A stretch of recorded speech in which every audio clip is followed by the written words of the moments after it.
welcome to Final Whistle Weekly. And let's be honest, this season was all about the Bristol Street Motors Trophy, really, anyway, wasn't it? Don't worry about that other knockout thing. We got a big guest today, somewhat topically. We have a guest who served two non-consecutive terms for Wrexham, but he's never attempted to mount a coup to topple American democracy. He's not been impeached twice, and he hasn't been convicted of 17 counts of criminal tax fraud, conspiracy, and falsifying business records over a period of 15 years. As far as we know, Kevin Russell will be joining us later on. But firstly, hello, everyone. Hello, Bill. Hello. Hello. I Hello. waved the wrong arm then. There's opposite arm to you two. Have I? Or it looks like on my end. Well, I like firstly that Andy jumped in and said hello when I said hello to Bill. That was good. Enthusiasm. That's what we want. And Yeah. also, Bill, because of your background, video viewers will have seen you apparently waving a sort of severed cadaver's arm or something. It was a very peculiar sight.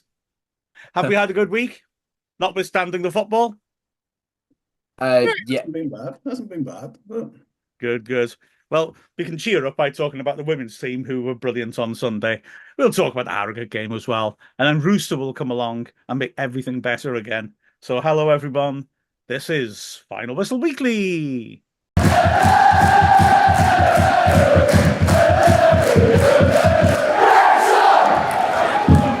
Harrogate, your thoughts? Um. the- I was just trying to do a classic post-match interview thing where you say, well, Phil, result, what are your thoughts? we had the chances, didn't we? We certainly We did. had chance after chance. It was just what summed it up for me was the Mullen chance where he came to, I think he went for his left and his right, and then he put it so wide of the post. It was incredible. Um, it's just the way it went. We had the chances to win. Harrogate got that one goal. Fair play to them. And that's the way it goes sometimes in football. We didn't want to win the FA Cup anyway. Nah, exactly. Not now we're looking to qualify for Europe in other methods. Mm. I don't know, Bill. I think Andy hit the nail on the head there. Fair play to Harrogate. They defended well. They only had one shot on goal, on target rather, but they scored it. And fair play to them. Yeah, I think maybe the one positive that we can take from this, maybe not the one positive. There's a few things that we'll get into as we talk about it, but um, I think it means that all Wrexham fans have had like a football and education. There's more than one way to win a game because I didn't see many people complaining about the way Harrogate played because the amount of times we've done that to other teams, especially higher up opposition, snatch a goal and sort of defend for your lives. It's actually pretty commendable and fair play to him.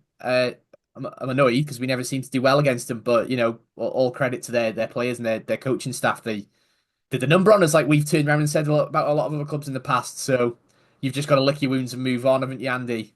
Yeah, I think so. Perhaps I'd like to, when you know it's not going for us, we went for, Parkinson works with getting it out wide and swapping it from side to side. And it's really good to watch. But if it isn't quite working, why don't you go down the centre or just do something different? And it might have caught Harrogate out because they got their back line back on the 6 yard box and just headed everything out as far as I could see. Um, I look back at the goal, I was a bit disappointed as well. He got to the ball first. There wasn't somebody jumping in front of him. In days of I've done coaching and things like that, you want people jumping front and back with the big guys, and he got a clean strike on it with his head. So I think they'll be looking at that on the training pitch and saying, just how did he get so much time to get his head on it?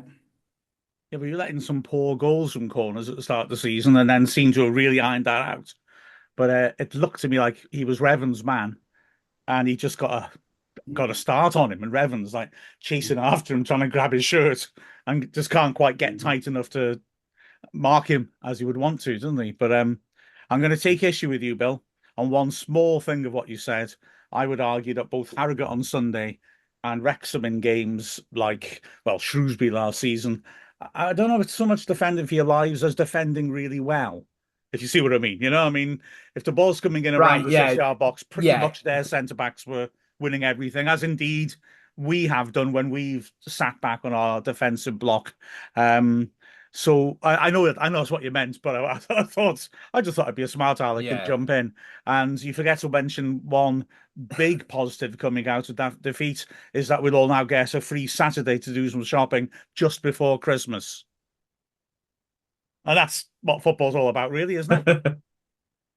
Mm. Oh, my missus is buzzing because it's the day before her birthday. So, if we'd have had a plum draw against somebody, I might not have been around. So, not that she knows that, but yeah. No, Happy And I days. it's would, and I would say that Miss Griffith, Mrs. Griffiths has been detailed by Dr. Guy to arrange a meeting before Christmas. So you never know, that Saturday might come in useful. There you go. Dr. Guy is Andy's better half, by the way. Just so you know, in case you think he's come up with some Victorian literary character. I don't know. You might get to see the godchildren before Christmas, but other than that, yes, it would We be could get better if there complaints if was we a start football sorting our match. social diary live here, Andy. You realise that? What are you up to on Saturday morning, Bill? Fancy a coffee? There's a game Saturday morning, Mark. Oh, is there? There's a game. Oh, of course, Yeah. yes. Well, Yeah, 12:30. But I've yeah. quibbled with you once. I'm not going to do it again.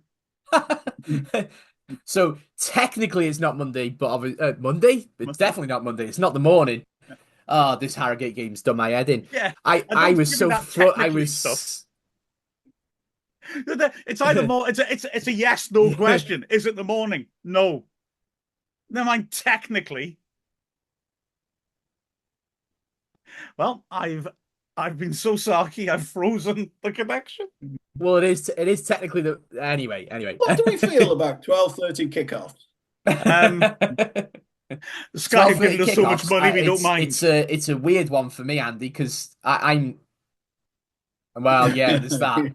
There's For that. for for me personally, the 3 o'clock kickoff is like I can be with the lad all day and then sort of go just before kickoff, so it doesn't really suit me massively because I'm gone for a chunk of a whole day now. But I think if I was a single and didn't have commitments, nice early start. If you lose, you've got the rest of the afternoon to yourself, haven't you? But if you win, you've got the rest of the afternoon for the pleasantries afterwards. So I wouldn't be totally against it if I didn't have family commitments. I, that's my feeling. It's a big chunk of the day out, the middle of the day. But I also agree with Mark's point, really, that ultimately it comes down to money, doesn't it? Yeah. Yeah, we're going to have to get used to this now. I mean, I was thinking this before Sunday. I couldn't think about it after Sunday because it was about us going through latter stages of the FA Cup. Now you've got this setup where they're streaming multiple games on the Sunday. I think it'll be a while before we play at least a first or second round FA Cup match on the Saturday at 3 o'clock. Because if you've got a choice of a few ties, they're always going to throw us in because they're always going to be guaranteed good figures. Mm. Oh well. And on that bombshell, Yeah. I have to say I find it's a bit weird when you evaluate the Harrogate game because yeah, it's hugely disappointing. We've lost to a team from a lower division, although like I said they played well. We've lost to a team that are struggling to score goals massively. You sort of, with our defensive record, you sort of think, well, the one thing you'd probably put money on is they won't score. And yet, as it's a dominant performance by us, I thought this will still were some good performances. I mean, for me, Barnett put a hell of a lot of decent stuff in the box and deserved to have people getting on the end of it more than they did. Although he did manage to pick quite a few players out with chances on goal. Yeah. And in other games, what does Parkinson do? Does he bring them all into the changing room and give them a big telling off? Or does he say you created sort of 10 or 11 chances? It could have been 5-6-1 to us on another day. Yeah, it's a tricky one, isn't it? Yeah, and I Mm. think I think Parkinson did all of the right things really. Didn't he? Brought Elliot Lee on so that I know you mentioned earlier, Andy, and I think you're right about going a bit more central. when we were relying on the wings, but he's brought a player who quite often has created things for us in the middle, and they didn't really utilize him because they obviously felt there was going to be some success from the wings. That just felt to me like the players had decided, no, it's gonna crack eventually, and it just didn't for him. Tactically, you can't. Parkinson's done that, and 9 times out of 10 he succeeds when he makes those kind of substitutions, and we've got that kind of pressure on us. So it's I find it people will criticize him because that's just the way football fans are, but I struggle to find too much fault with him and just sort of see it as players just had a bit of an off day in the only part that matters in scoring goals. Yeah. I think as well, Harrogate had a nice approach in that, playing the 4-4-2, they were doubling up on Barnett, particularly, and sort of trying to stop the crosses coming in. Not that that worked necessarily, but it did restrict his opportunity to run riot. And then the other side of that is that when we played diagonals and went wide, their centre mids, one goes across to help out. And there were often, especially in the first half, times when there's a hell of a big gap between the two central midfielders, and you felt, right, okay, going wide's a precursor to create that space through the middle because we got a man over to drive through the middle. That's what Barnett did, if you remember, in the second half when suddenly it was 3-on-1 and then Dobson's chance was saved. The trouble is that when we're going through the middle in the second half, they really have a lead to cling on to then. They go into sort of deep block mode. And around the D is so crowded then, isn't it? It's really hard to chisel your way through. And you look at Palmer's header's chance as well that he had. I think he was halfway through the first half before they scored. That should have gone in as well. And he just didn't get a hold of it. The keeper went down to I think, to the left and held on. It was quite an easy save, but really it was, a golden opportunity for me. I gotta say, I thought Palmer. I was surprised we brought him off so soon because although you're right, he missed a couple of chances, but he was winning a lot of headers against them and making the ball stick, wasn't he? I was a little surprised at that. Although I enjoyed seeing Budvarsson getting a decent run on the pitch, and I don't know, what did you think? I liked the early signs from him. He looks a good all-round player. Difficult game to bring him into, Yeah. really. You really want to give him 15 minutes when the game is all won. We're winning 3-0 and we're totally on top to see what he can get in that sort of game. It's difficult because he may actually come up with the absolute winner, but he might just fade out a bit because he's new to it. He's still learning what's going on. So, yeah, difficult choice of game to start him, I think. To bring him on into. And Bill, he nearly got that goal, didn't he? He had that lovely scissors volley, but the keeper made a good save from him. And he's got the pedigree, hasn't he? Yeah, and like we sort of mentioned last week, a lot of the Bolton fans I saw online said he looked like one of their better players. It's just that he didn't really fit their style of play, and that he should fit Parkinson's style of play a bit more. And that kind of, it's very early days, but that kind of shows, doesn't it? And you'd have been thinking he'd be having the odd 15-minute cameo, or maybe, like you say, Andy, the game's won and he comes on a bit sooner against Harrogate, and that his first start would be against Port Vale next week. But so sometimes needs must, and you've just got to throw the players on, haven't you? Mm. Yeah, very true. Ultimately, Harrogate is one of those moments where we got to say, we've just got to let it go and move on. And ultimately, I suspect every Wrexham fan would love another promotion. I think that's asking a lot right now, but that's what we want. And do we really want a cup run where Mullen gets injured or Lee gets injured away at somebody else? We want to keep our best players fit and with less games, I would argue. Well, like I I'd said, say the ideal scenario, really, isn't it, that the B team win the Bristol Street Motors trophy for us, and that the A team go and get promotion. So oh, yeah, having an FA Cup or a Carling Cup, or sorry, Carabao Cup run doesn't quite fit into that. But I think you can get away with playing the fringe team a bit more in the Bristol Street Motors, can't you? I'm dreaming of the Bristol Street Motors, just like the ones we used to know. Sorry, I got a bit carried away. Sorry. Andy's We saw right. We should move on from that game and instead randomly talk about games there where we've dominated and aren't able to score. I don't know where that thought's come from. Actually, it's come from you guys before we started doing the show.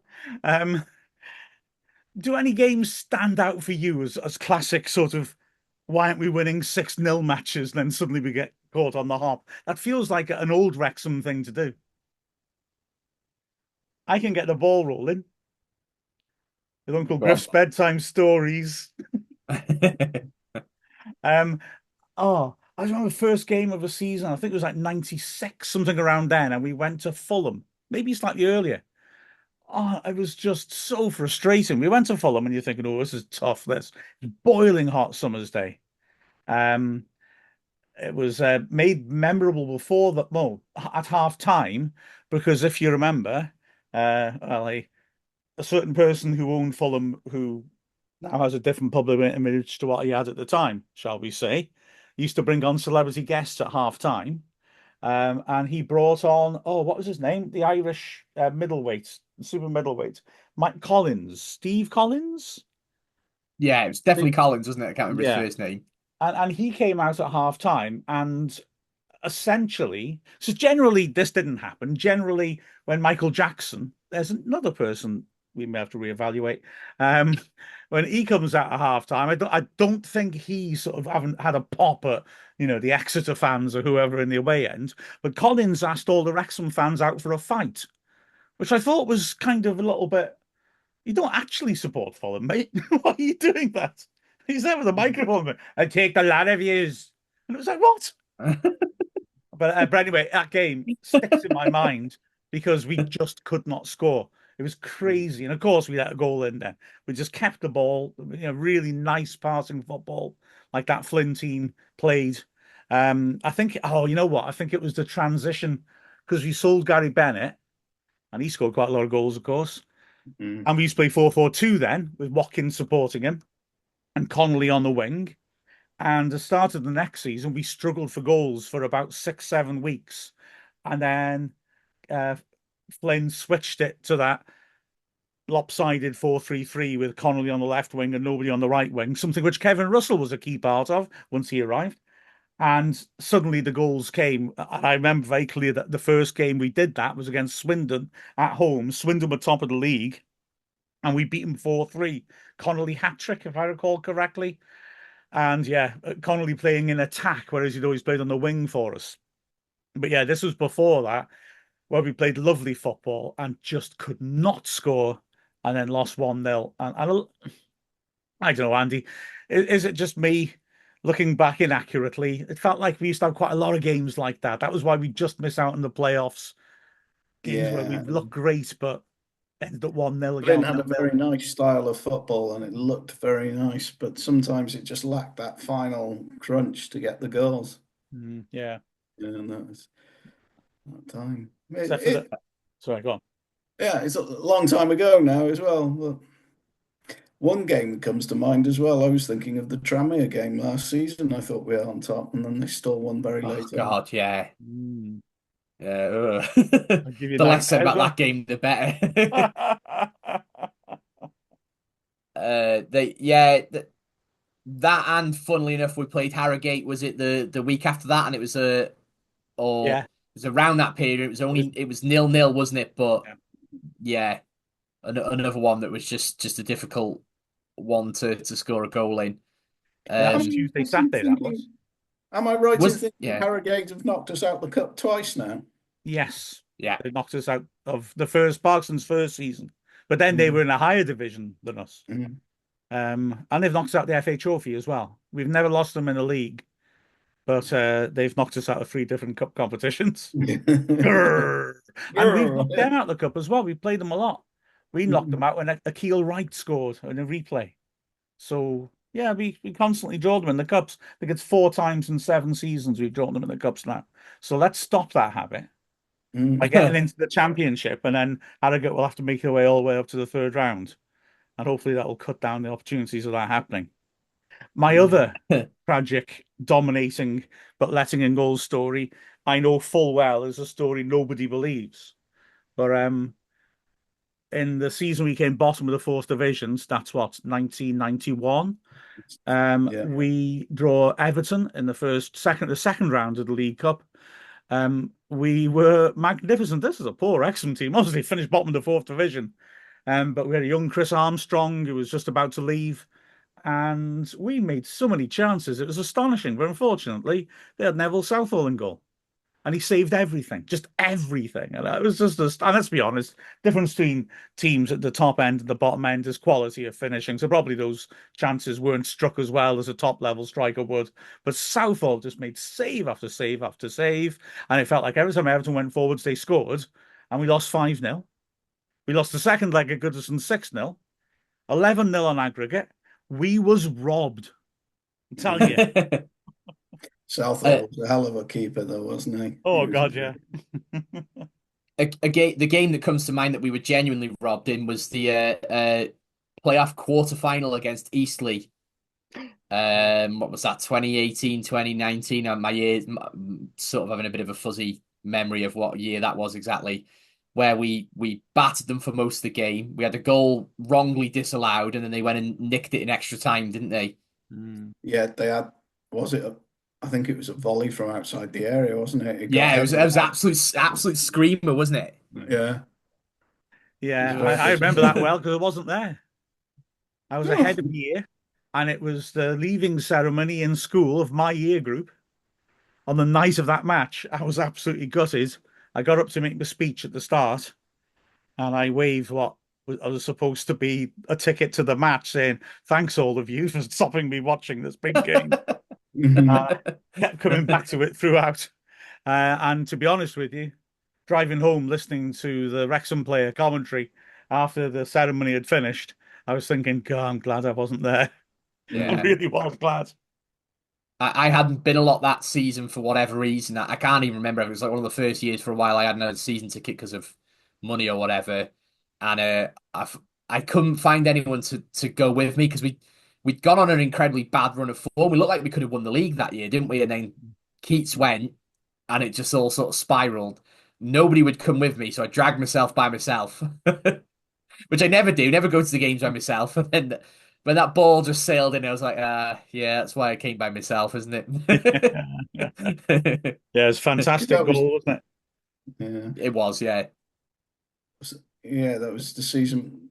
I was going to say it was the season before takeoff, but it was a takeover, but it was before that, wasn't it? Because there was another season in between. Yeah, which thankfully ended through COVID because it was insufferable. Yes, I'm not yeah. saying that was a good thing, but just it was nice to not have that season conclude because we was really struggling. Although I thought Keats did a good job of rescuing what looked like a sinking ship. Anyway, we've cheered Yes. ourselves up so No. much. I feel much better now. Eh? I'll tell you what will make us feel really good. We'll have a break and then we'll talk about a fantastic win for Wrexham that took place at the same time as the Harrogate match.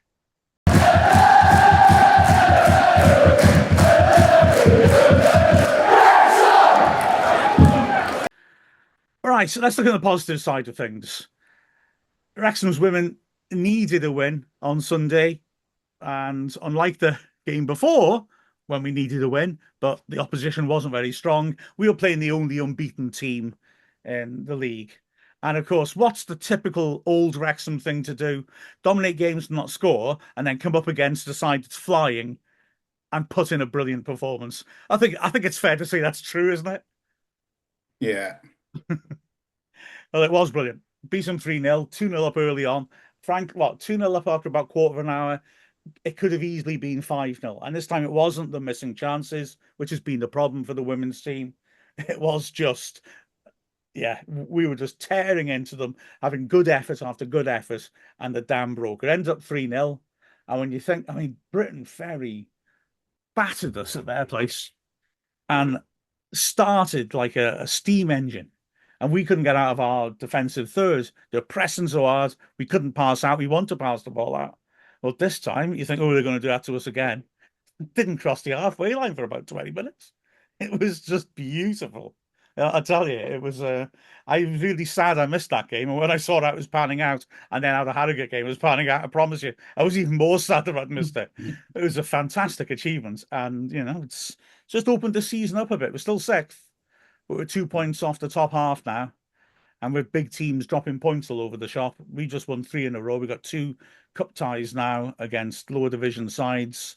Momentum's a powerful thing. If we can win those games, it can make a big change to your campaign, can't it? Without any doubt, and it'd be good to see them push on from there. It's Do, have do you you think seen? they've Oh, sorry, do you go on. think they've turned the corner, Mark? I do actually. Yeah, yeah. I hope so. Anyway, the three signings they brought in the summer, I think have taken a little bit of time to settle in for different reasons, and nothing sinister. Um, but they're clicking now. And I was thinking Mm. about this last night. Last season and the season before, even though, I mean, please don't get me wrong, we were doing amazingly well. There were times when our passing wasn't quite crisp enough, and luckily we defended well, and so we had to fall back on what you were talking about with the men's team before of having a strong defense to see us through when we weren't looking quite so fluent. Um, and since then, you think of the players we brought in, they're all technical passers of the ball. Brooke Cairns is a really good mobile midfielder. And then we brought in Liv Fuller, who is class, absolute class. And wasn't for a bad injury, she'd be playing at a higher level, but her passing is terrific, whether she's in defence or midfield. And then in the summer, okay, we bring in a goalkeeper who actually has excellent distribution, but also Nat Clark, who at the back or midfield again, similar player, really protects the ball, passes well progressively, and then the real eye-catching one in a way, Abby Iddenden, who plays up front with Rosie Hughes. Oh, she's tremendous. Back to goal. They can't deal with her. She just pins a defender and then she holds on to it. Her weight of pass is great. Her timing of pass is great. And she's got lots of little turns and maneuvers and tricks to just turn the defender anyway. And I think, yeah, I think it's come together and gelled. We were always playing quite well and making a lot of chances, but okay, maybe winning 11-0 doesn't hurt your confidence too much. And then the Cardiff Met game was, okay, I think they're going to finish bottom of the league, to be honest. We beat them 3-0. And my only concern, there should have been more because we were so fluid the way we moved it around. And we just played an unbeaten team. Britain Ferry, they were winning 2-0 at Cardiff and drew at Cardiff. But they came to ours and they were never in the game. I promise you. We absolutely overwhelmed them. So I hope so. And I think they have. They're a good team to watch. I'm delighted, to be honest. Mm. I think it's just important to get in that top four, isn't it, for the Yeah. second half of the season, and then you sort of you deal with what comes after that, Mm. then, don't you? Yeah, exactly right. Because if you get in the top four, it's not going to be like last season, where essentially Cardiff pretty much had it won by the break, and only Swansea had any chance of catching them. Swansea and Cardiff have dropped surprising points. They certainly don't look as strong as they were last season. We lost to both of them, but frankly, we could easily have won both those games. So yeah, if we can get into it, we'll be ironically, despite our poor start, we'll be closer to the top of the table possibly. And I think going into games against them, not thinking, okay, we've got to find a clever way to outmaneuver them, just thinking we just need to go at them and hurt them. Mm. Um, yeah, it's exciting. It's exciting. I'm not saying we're going to win the league. Cardiff do have a decent gap still, but if we can get in that top half, there's going to be quite a bit to play for, I think. It's exciting. Did either of you see Lily Jones's goal? No, I didn't, unfortunately. I haven't caught No, up. Yeah. Bill. I've heard it's a screamer, It's but a beauty. I'm gonna see if I can try and find it now. Well, It Lily's was go on, go sorry. on. It's retweeted on my Twitter timeline. If you want a quick way to find it now, Bill. Um, Lily is such a talented player, and she's still, she's only just left sixth form last summer. She's so good across the whole pitch. She can do anything. But this great goal, which she scores Oh from yeah, 40 that's yards. that's that's fantastic. What's really good about that is the vision that she's had. There's no mistake there. Is she knows exactly what she's doing and put it in the exact right spot. So yeah, fair play. The beauty of it as well is that it's not the first she scored like that. She's doing it at the racecourse last season, and she had Leicester away mat then. It's a hell of a goal. But she's brilliant. And I think against Cardiff Met, and this is saying something because she's such a good player. I think it was the best I've ever seen him play against Cardiff Met. I think sometimes there's a question, where do you put a player who's got all the attributes? Do you stick her at the back? She's a great centre back. She's strong. She brings the ball out well. She passes it really well from deep. Do you put her holding midfield for the same reasons, or do you put her higher up? And I think actually it's higher up where she really dominates games. And against Cardiff Met a week ago, dear God, she was phenomenal. Just bossed the game from start to finish. And she's got a hell of an engine as well, so she can do that from start to finish. So yeah, there's my speech in praise of Lily Jones. Should we go on to another great Wrexham player? You've got happy memories of a certain Rooster, of course, Kevin Russell. What a player he was.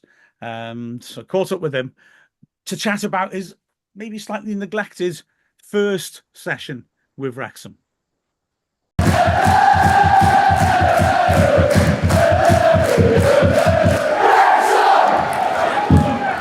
Well, Kevin, thank you so much for joining us. You're significant for me because you're the first player I ever had as a co-commentator with me. So it's brilliant to speak to you again. And, yeah, it's been a while, mate. It's been a while, I must admit. But yeah. as you say. But I was hoping you could go back and have a look at your first spell with Wrexham. So you came in with Dixie McNeil, although you already had an experience at the racecourse with Portsmouth in the League Cup. A game which, if I remember correctly, ended up in some sort of altercation in a tunnel with Wrexham players getting sent off. But it was Dixie who tempted you to actually come across to us, wasn't it? Yeah. Well, it was funny because obviously Barry went the other way. So it was, to be fair, that season I was only a kid. Like I was 19, I think it was. I played a few games in the first team that year and got promoted to the first division. Which obviously is the Premier League now. I played about 9 games, I think. And then Dixie obviously come in for me, and Barry was going the other way. Now, Alan Ball spoke to me and said, listen, I think it'd be a good opportunity for you. He said, you'll be limited with your game time here. I know it's going back down the leagues, but it's a chance to get regular first team football and to establish yourself somewhere. So come up, long journey from Portsmouth, spoke to Dixie and obviously looked at the size of the club and the potential of the club. Even at the time, it was going through, it was rough times at that time, financially, but it was something Dixon talked me into it. And to be fair, I really enjoyed my time. It was a great experience for me. And he brought in, as well as you, quite a few good players that summer as well, which is quite exciting from Wrexham's point of view. I mean, Mike Salmon signed permanently for us. Then players like Joe Hinnigan, Mike Carter, the John Bowden, Jeff Hunter, Joey came back as well. Joey come back, yeah. Must have been brilliant for you to have all these experienced players of a strong changing room to come into. Yeah, obviously, I know coming up as a young kid, obviously I played against Joey a couple of times actually in the reserves when he was at Chelsea. So I knew of Joey, but I didn't really obviously know him until I come into the building. But there's a lot of old experienced players, which was great for me, obviously being a kid. But as I say, Dixie was brilliant for me personally. I come to Wrexham, I was really, I'd always been a midfield player or a winger. And then Dixie converted me into a centre forward and really taught me the art and if you like the professional skills of playing as a centre forward. So it was great for me. But it didn't start well because famously for Wrexham fans, we got all excited about all the new players we've got, and then the first game we go down to Torquay, take the lead with Mick Carter. And it goes rather pear-shaped. We end up losing 6-1. That was a bit of a shock for us. Was it for you? Yeah, it was, to be fair. And obviously, it was absolute baptism of fire for me, I'll be honest. I was a bit wet behind the ears. I'd play regular reserve team football. And then, obviously, first team football like that, long journey. It was so it was all a new experience for me. And then, to be fair, we didn't start the season very well. I'll be honest. We had the result at Torquay, and I found it a little while to get my feet really. Played Burnley in the League Cup as well, first round, it was great experience, and slowly managed to find my feet. But as you say, we had some good experienced players in the team at the time, especially with Joey. That experience was invalid, really. Absolutely. You're very modest. You scored on your home debut against Burnley. We beat them 1-0. But also, like I said, at the start of the season seemed, like you said, it was a bit stop and start. You scored a cracking goal against Cardiff, which we're always grateful for. And in that team was Jim Harvey, who'd come on loan. But that sort of illustrates, like you said, the financial problems still weren't gone, because Wrexham were desperate to sign Jim Harvey. Dixie, in his programme notes, was saying publicly, I want to sign him. And we just couldn't get that deal over the line. And that hurt us a bit after we started to pick up to lose a player of his quality. Yeah, like Jim come in again, another really experienced player. It was great for me, to have these people in around you, who knew the lower leagues and knew the game inside out. So it was difficult. I can remember I got injured as well. First couple of months, I never really had an injury, and we played Orient, and I did my medial ligaments in my knee, which kept me out for about 4 or 5 weeks, which was frustrating. And then obviously when I come back after the injury, that kind of turned for me then, and I hit the ground running. Well, you certainly did. I was looking back just before we spoke, and you scored a few goals before the injury, and afterwards you're absolutely flying. You score as well in one of the most fantastically memorable games for Wrexham, when we win at Wolves 2-0. Yeah. Well, Wolves were obviously at the time massive club, going for promotion in that league. Steve Ball and Andy Much were obviously playing up front. It was a tough league. There's some good teams in there. People forget that. So that year, it was memorable to score against them and play against them as well. And then, as you say, you get a few goals, starts breeding confidence, and from then on, I just felt like every time I stepped on the pitch, I was going to score. I got that confidence about me. And as I say, I was still learning the game really, but I had some good shooters around me. Obviously, Jim Steele was there. Obviously with Dixie, so it was great for me really. Because again, because we haven't got much money, Jim leaves. We can't afford to keep hold of him. Ollie Cairns comes in, and you seem to work up a good relationship with him. Yeah, Ollie again, an experienced old player. Big lad. He's a good target man, and I was able just to feed off these scraps in and around him. And we had some good footballers in midfield. Obviously, Brian come in. Jeff Hunter. God bless him. He's obviously passed away now, but he great experienced player, good footballer, as you say. John Bowden. We'd been around the lower leagues, and then as you say, we got some impetus going and started to creep up the table. Brian Flynn must have been fun to play in front of. All those players, but I mean, I'm thinking of Flynn particularly, a player with your movement. When you get a midfielder, Brian, yeah, spot those runs. Brian that must be perfect. Brian was, to be fair, he's one of those players. When you played with him, you didn't realise how small he was, and to be able to be as good as he was, and how small he was. He was some footballer. Obviously, I played with him at the end of his career, so. When he was at his peak, he must have been, he was so intelligent, such a good footballer, such a good passer of the ball, and he was great for me again, those days with, as you say, Joey in the team, Brian in the team, obviously Dixie's manager, it was brilliant for my learning curve. And I've got to say, and this is another of my personal favourite memories, because I was on the cop watching this happen. You scored the most fantastic hat-trick against Exeter, where my recollection of it is the first one's a penalty, and unsavable penalty, but then the other two were sort of mirror images of themselves, where you get sent away down the channel and you get around the keeper and score from a tight angle. But what really stuck in my head and made it special for me was that one was right foot on the right channel and the other one was left footed, and I'm standing there thinking, if you can do that with both feet, This guy can play. Yeah, well, coming through as a quick kid at Portsmouth, as I said, I was always a winger, so I played right wing and left wing, and I was always very comfortable with both feet. Always, I played a lot of my football on as you say, on either in left midfield, left wing. So, I was quite comfortable to be two-footed, so it was a great advantage for me. But it's great memories for for me as well. I can promise you.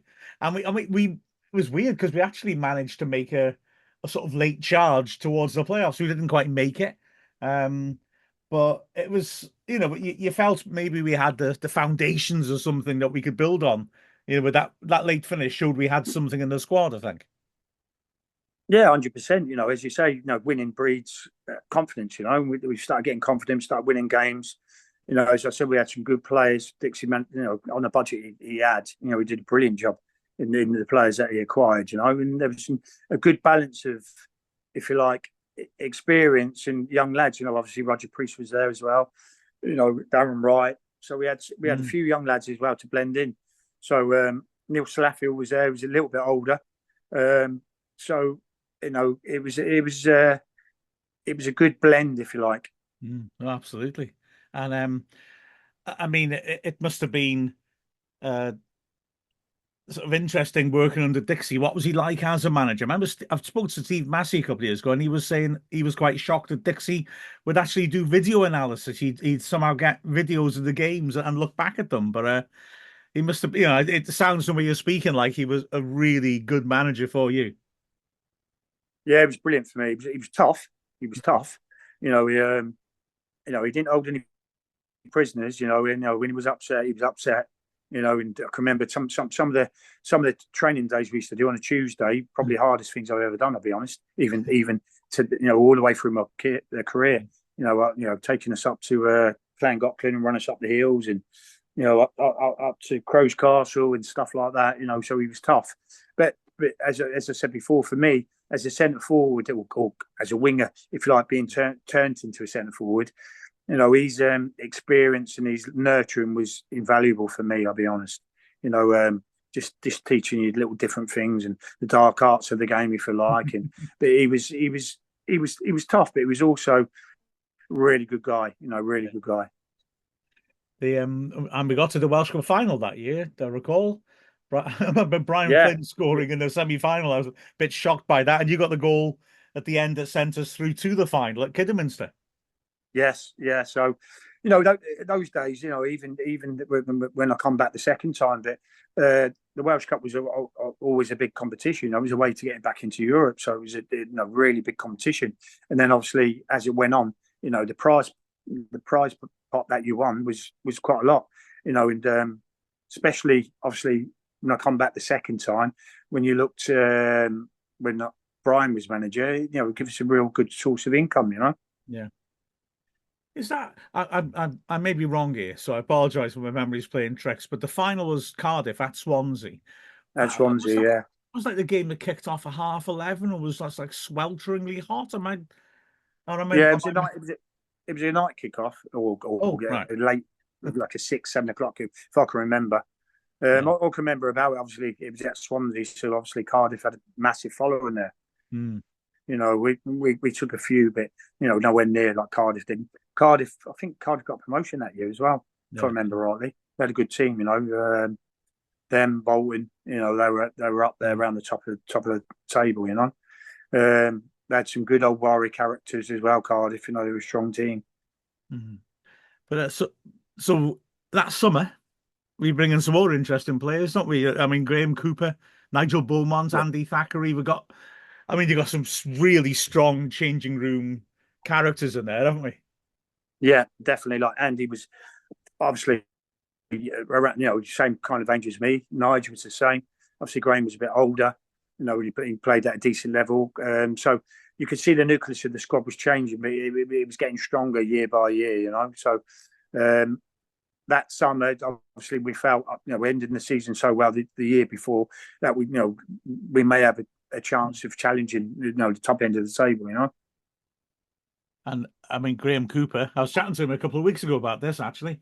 I mean, he has a sort of incredible start. To go down to Exeter, first game of the season, he scores an amazing goal after 3 minutes. Yeah, First home game against Lincoln, he scores a couple more. One of them, again, is an absolute worldie. You score in both those games as well. And, yeah, we're really flying at this point, aren't we? yeah. Like that's what just before I come in, the club was on a little bit of a downward spiral, if I'll be honest. And it was that kind of period where football and unemployment and everything that side of it, the club was in the doldrums really. So that kind of ignited us, and got us going. You could see the club had a big following. You just needed to get it going, and we were able to just like slowly light it again and just ignite it in the right way. Yeah, and you certainly do. I mean, it's quite a while till we lose a game. We maybe draw too many games in that opening third of the season, but nonetheless, Yeah, we're really going for it.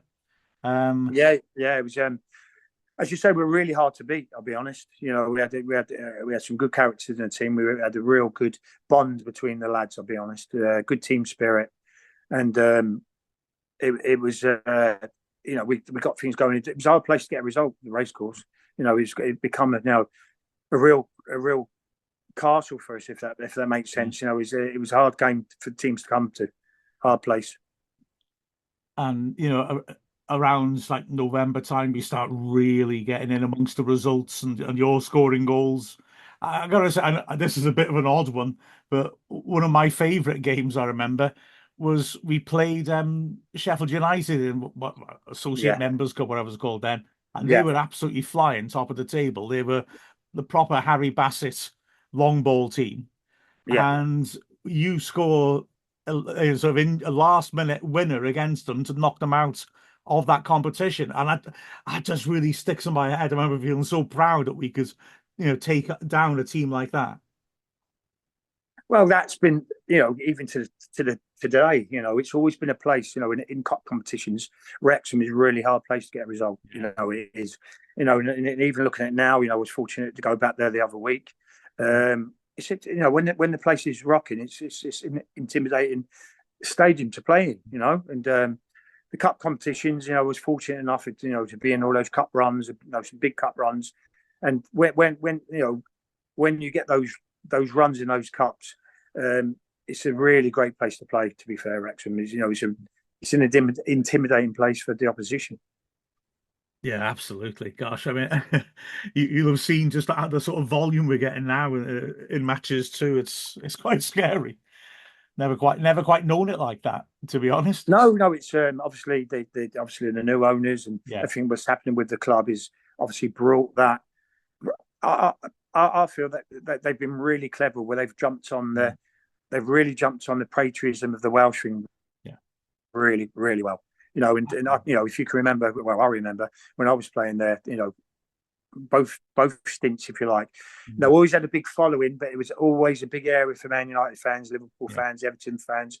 When I go back there now, my grandkids are season ticket holders now. My sons are season ticket holder. It seems now as if they've really jumped on that Welsh patriotism for me. They've done so well in that, and that's brought, as you say, that's stopped, if you like, the Everton, the Liverpool, the Man United a little bit than it used to have, Yeah. Well, we'll both be playing Everton in the league next year, I'm sure. So Yeah.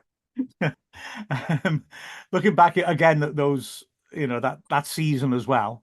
I mean, you're banging in the goals as we're really hitting our stride as well. You got a couple against Darlington, you got a couple against who was it? I can't remember now. He's got a hat trick against Burnley, and that's another thing. To wallop Burnley 4-2 at home, and we won 3-1 away that season. We're really showing, we can take on big teams on big occasions. And like so you are Yeah. scoring a hat trick against Burnley, that must have been fantastic. Yeah, it was brilliant. And then to beat them there, I think when we played them there, they were like strong at home, and we battered them. To be fair, we played really well. I can still remember it now. It was like a really rainy day. Joey Joey absolutely smashed a couple of lads. To be fair, we had a good balance. You know, as I say, the experienced lads and the younger lads.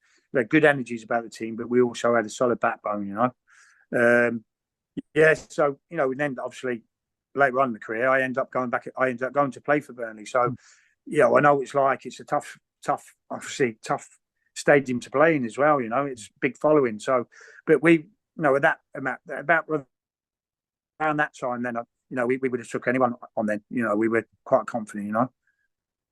Oh yeah, absolutely. I mean, with such goal power in our team, you know, we ought to be, oughtn't we? Really. Yeah. We sort of have a little bit of a wobble near the end of the season, which sort of puts paid to us going for direct promotion. But then we finished the season really, really well. 3 wins in the league: Carlisle, Torquay, Rochdale, and we're in the playoffs. Yeah. And that first playoff match against Scunthorpe in the semi-finals, Yeah. we get off to a flyer, and then you take control of the away game, don't you? And it ends up Yeah. being a heavy win Yeah. for us. Yeah. It was a tough. You know, Scunthorpe as well. We're a good team then. You know, they had some good players, but we managed to get through that game. I thought in the end we won quite convincingly. You know, because they you know, they were a tough team. You know, I think we drew with them both games in the league. If I think, so that was a tough place to go and play, but we managed to, you know, to beat them comfortably, really, in the playoffs, and then set up the game with Ferrari, you know, who again were a tough team. There's some good players already at the time, you know. I'm just looking back, Scunthorpe, we lost at theirs 3-1 in the league, but then we beat them Yeah. 2-0. Oh, okay. Joey scored a suspicious amount of goals in that season. I don't know what Yeah. the heck was going on there. And you scored a penalty as well when we Yeah. beat them at Wrexham. But then it was 3-1, it was their first leg, and then, yeah, and all the scoring's done in the first half hour. And Yeah. then you scored 2 in Scunthorpe in the second leg. We won 2-0. Yeah. If you fancy some nostalgia, by the way, if you look back on Wrexham's YouTube channel, I put the full 90 of both that and the win at Burnley up on our YouTube channel. So if you fancy having a look Yeah. back, Okay. you Brilliant. know, you can. That Orient game annoys me enormously. Yeah. I mean, the first leg, because there's no Wembley finals then, sadly. Yeah. Um, I think it was the first playoffs, wasn't it? I'm sure it was. yeah, yeah. I think it And I think was. it's the next season it starts going to Wembley. So we Yeah, have it does. Yeah. Yeah. So Wrexham have to Um, wait another like 24 years to actually get to Wembley. yeah. It was I felt both games were disappointing. They're Mm. quite flat games. I think they're both really even games. Really, there was nothing in there between both teams. The game at home, we never really got going. I didn't think. You know, it was. I can remember it was a really hot day or Yeah. hot night. We played at night. It was really hot. The pitch was rock hard. I remember that. None of these water in the pitches then, mate. It was like you know, it was like playing on concrete. You know. And then the second game, I just didn't think we got going. To be fair, it was a disappointing game. Obviously, we ended up losing the game, but great times. You know, you know, it was to you know, as a young lad, obviously, I got promoted with Portsmouth into the first division. I played 9 games, which was obviously, you know, for a young boy, it was quite a lot at that time. You know, and then to go to Wrexham, then to get to the playoffs as well. You know, it was great to have those kind of experiences of my CV at such an early age, you know. Gosh, yeah, absolutely. The first game at Orient, I think Wrexham fans mostly remember that Neil Slafley had a good-headed chance that he missed. But to be fair to Neil, you know, he scored 3 goals in his career, so I don't think we should Yeah, be too harsh on him for no, that. no, he's a good lad, Sal. He was, Yeah. you know, proper Wrexham lad, heart of gold, you know, tough boy, loved to tackle, typical, you know, if you like a Wrexham lad. Yeah. Yeah, he was a good player, good player. He told me a great story a few years ago about how a Doncaster fan, when you played at Doncaster, was shouting abuse to him through the game. And he said, "I'll see you after the match." And he ran down the tunnel in his kit and tried to find the lad in the car park. But he'd Sounds scarred like him Sal. sensibly. Yeah, that sounds like him. The second leg, I got to be honest, annoys me because Alan Comfort, one of their Yeah, best players, he wrote an autobiography, and he said that, well, he was supposed to be getting married that afternoon, and essentially he says, not me, Orient played on the fact that Hillsborough had happened that year to say, oh, we're worried about the amount of fans, you need to play it earlier, which obviously hurt us because a lot Yeah. less Wrexham fans could go than maybe they would do otherwise. And it was all to get him on a helicopter to get him to his manager on time, which No, I know. We we got our did comeuppance. that. So, when I was coaching with Dennis, we got the comeuppance like a few years later. Yeah. Because obviously we got promoted at Orient. So, Yeah, so what goes around comes around. that's very true. Yeah. And of course, uh, you've scored over 50 goals over 2 seasons, and naturally teams in the higher divisions are looking at you. And nobody at Wrexham had, sometimes players leave and fans can be upset, but nobody at Wrexham felt that when you went to Leicester because, goodness me, you'd earned that move. It was to been, it must have been tough in a way to leave, but a great progression for you. Yeah, it was. It was a chance to work with David Pleat, who was obviously regarded as one of the best managers around at that time. So it was a great learning curve for me. To be fair, I really enjoyed my time at Leicester. It was a really good club, big club. I had a great time there.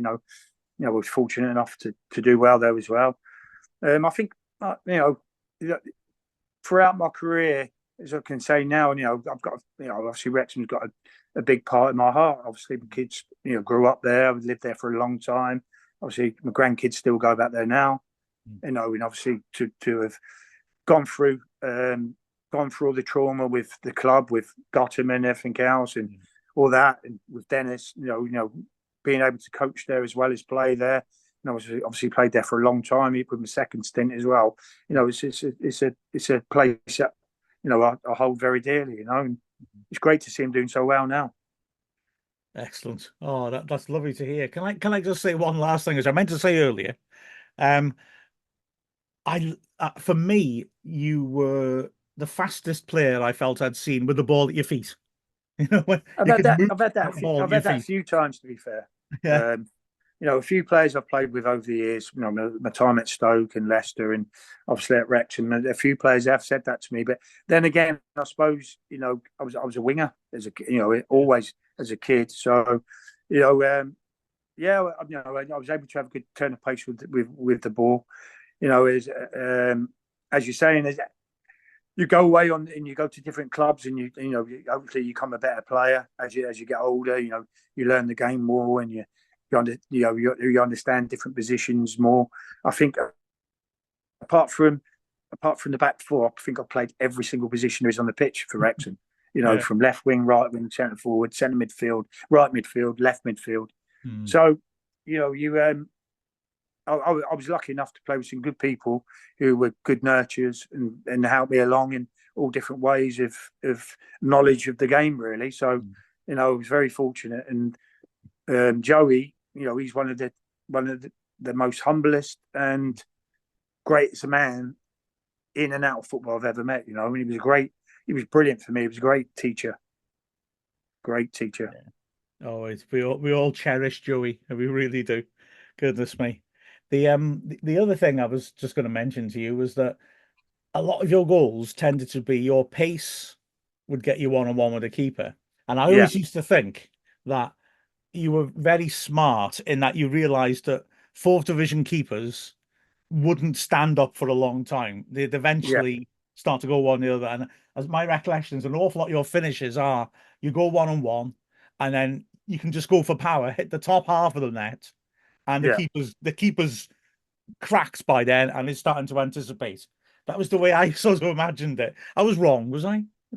Well, no. To be fair, one of the things I learned with Dixie, obviously, he's been, obviously as a striker, was obviously the goal never moves. So that was one of his things. So the goal never moves. As long as you hit the target, obviously, go around him, go around his legs, go high, around his arms. So that was one of the things I learned from Dixie. As you say, once I ended up playing up front. The biggest thing, it's interesting because obviously when our football, when you play for different teams, at different managers want you to play. When I was at Wrexham, obviously Dixie wanted me to play on the shoulder. So I was always on through balls. So I was always going in beyond. Then obviously I go to Leicester and I was playing with like Gary McAllister and people like that who were like top footballers. Yeah. So like I was setting off on the way over the top, and they're like, "Where are you going?" Like, come on, come into feet. Link up. So at times it sort of depends who you're playing with and what sort of team you've got around you. But then again, that's football. Playing with different people and learning off different managers and different suitors, if you like.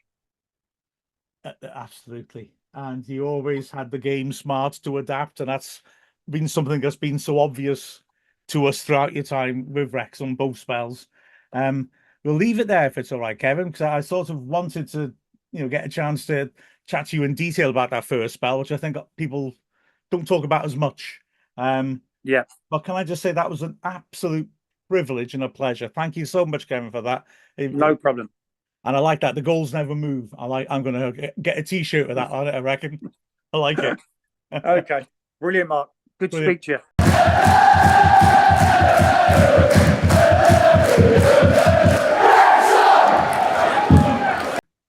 Ah, Rooster. Such happy memories, eh? What a man. Right. Time to go, I think. Indeed. I'll look forward to Mansfield, do we? Yeah, I'll be there. Yeah. Always looking forward to it. The game last year was a fantastic match, so hopefully we get the same again. Yeah, we had 3 very tough, tight matches against them, and we got two wins and a draw out of them, didn't we? So knocked them out of the cup as well. Did I say 2? We had 3. And we knocked them out of the cup at their place. So let's hope we can keep that up. A good team, not that far behind us, but we're not bad at home, are we? Oh, it'd be good to get a win, wouldn't it? And put Harrogate behind us. Exactly so. So it's been a pleasure chatting to you guys. Yeah. We should do it again next week. Yes, we will. Yeah, Excellent. why not? Goodbye, everybody. This was Final Whistle Weekly.